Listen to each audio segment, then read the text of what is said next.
Assalamualaikum warahmatullahi wabarakatuh. Kembali lagi dengan saya Bapak Agus Salim SPD, Guru Sejarah SMA Negeri 5 Bagan Sinembah.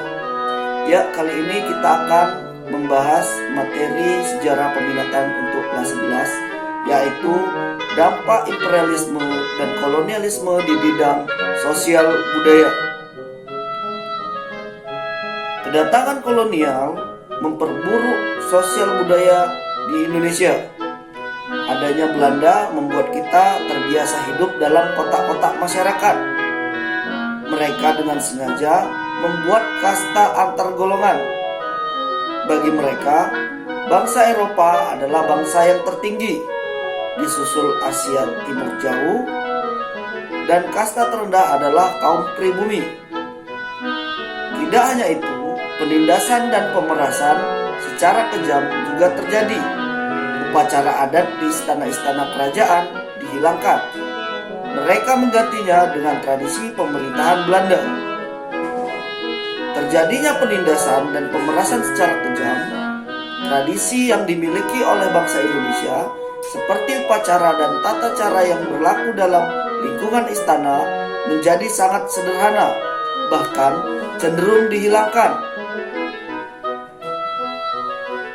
Daerah Indonesia saat itu masih banyak bergantung pada aktivitas di tepi laut, sehingga perubahan aktivitas perdagangan berdampak pada kehidupan di pedalaman. Kemunduran perdagangan di laut secara tidak langsung menimbulkan budaya feodalisme di pedalaman.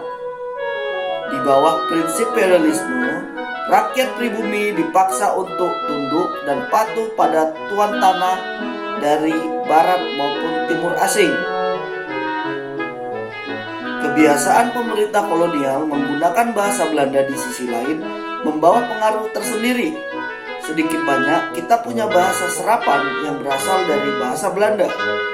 Semisal kantor yang berasal dari kata kantor dan koran yang berasal dari kata krant.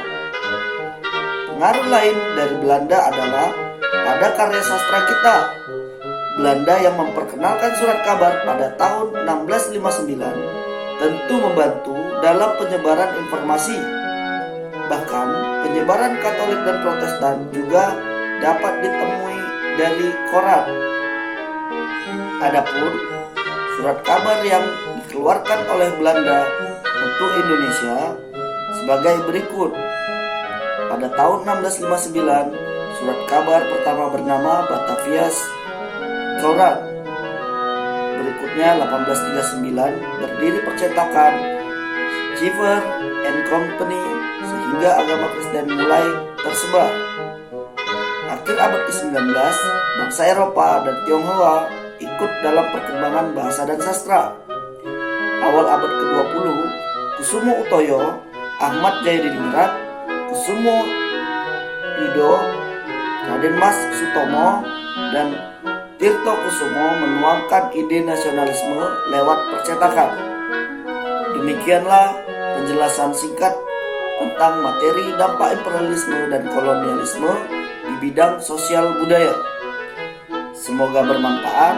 Saya akhiri, wabillahi taufiq wal hidayah. Assalamualaikum warahmatullahi wabarakatuh. Salam jas merah.